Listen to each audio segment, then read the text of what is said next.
In our last conversation, we talked about the graveyard of hobbies. We looked at the neuroscience of quitting, and we laid out a plan to build that muscle of tenacity. The part of your brain that allows you to push through when things get hard. But for some of you, a different, more confusing problem emerged.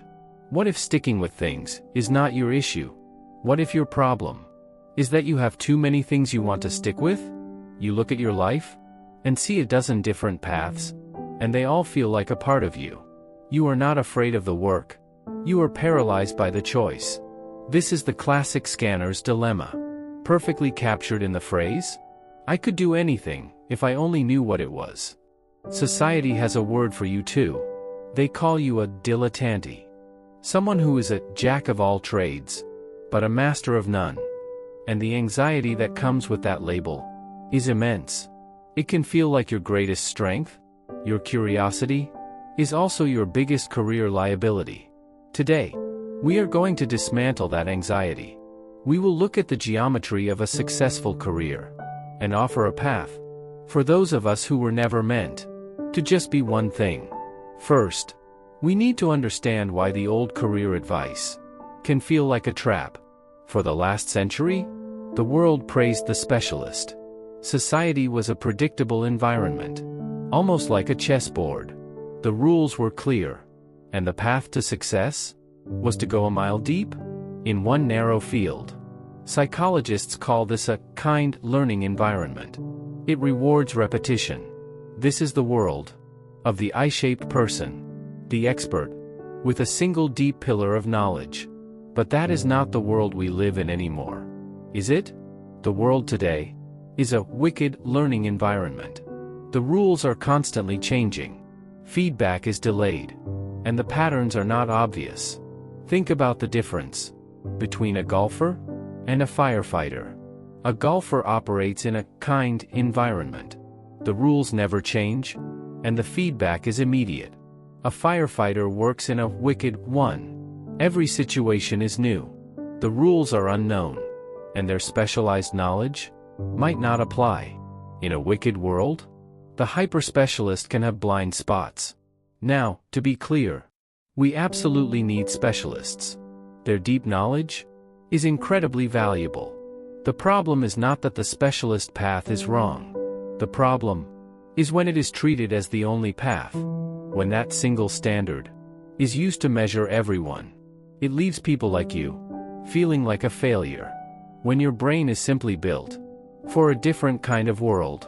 To build a career that fits your brain, you have to stop thinking in terms of job titles and start thinking in terms of shapes. The I-shaped person is the specialist. The opposite is the dash-shaped person, a mile wide and an inch deep. This is the trap many of us fall into, knowing a little about everything, but having no real foundation.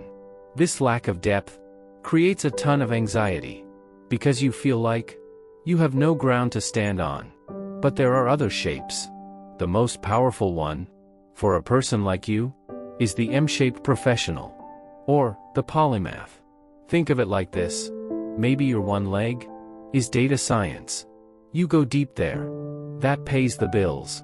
But your second leg is storytelling. You go deep there too. And your horizontal bar is your interest in psychology, history, and design. Suddenly, you are not just a distracted data scientist.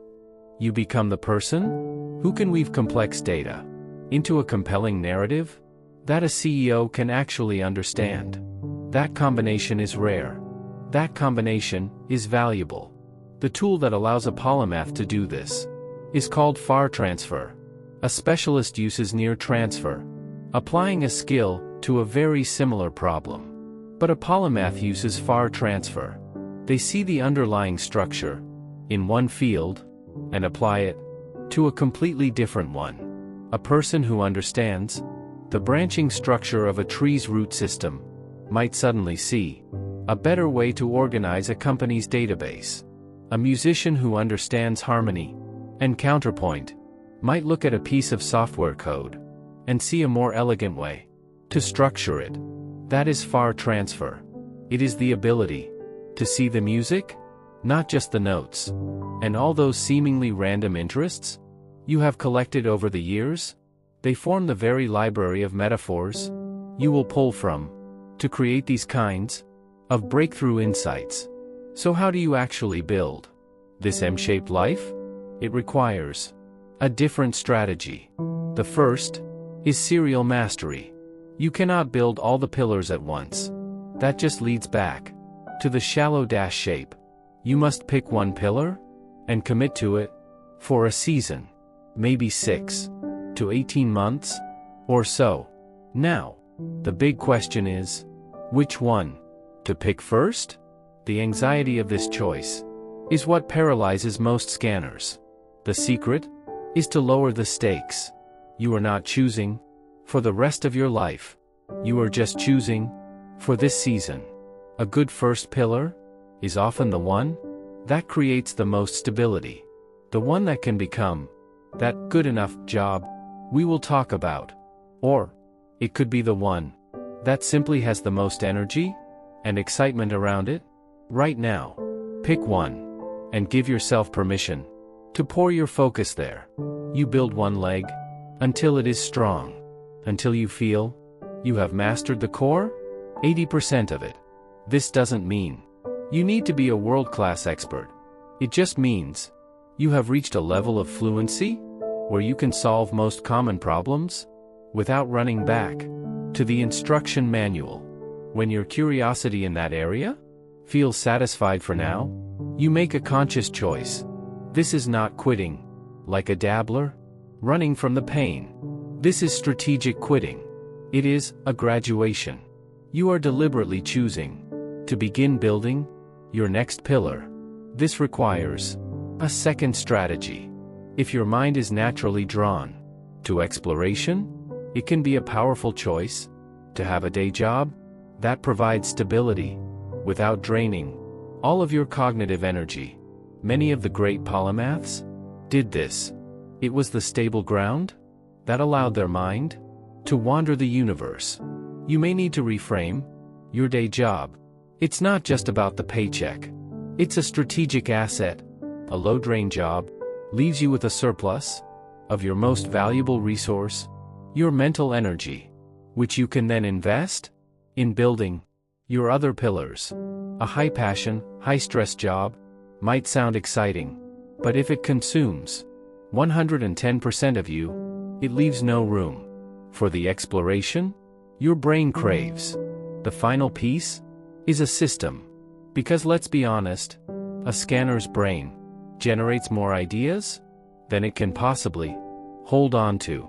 Your mind is a high-output idea factory, but your working memory is like a small workbench. If you don't move finished ideas off the bench, there is no room to build new ones. Trying to keep it all in your head is a recipe for overwhelm. This is why you need an external place to capture your fleeting obsessions. When you get fascinated with something for a week, take notes. Put them in a simple system. Then, when the obsession fades, you can let it go without feeling guilty. 3 years from now, when you are working on a completely different project, you might stumble upon those old notes and realize that the structure you studied before is exactly like the structure you need now. That is the moment of magic. But it only happens if you capture the dots so you can connect them later. So, let's put this all together. You are not a dabbler who lacks grit. You are a scanner, a potential polymath. Your brain is not designed for the stable world of the specialist. It is designed to be a bridge between different worlds of knowledge. This path won't always feel easy, and mastery takes time. But just having a map for your mind brings a sense of calm. The self-blame begins to fade, replaced by a quiet confidence. Pick your first pillar. Build it with focus.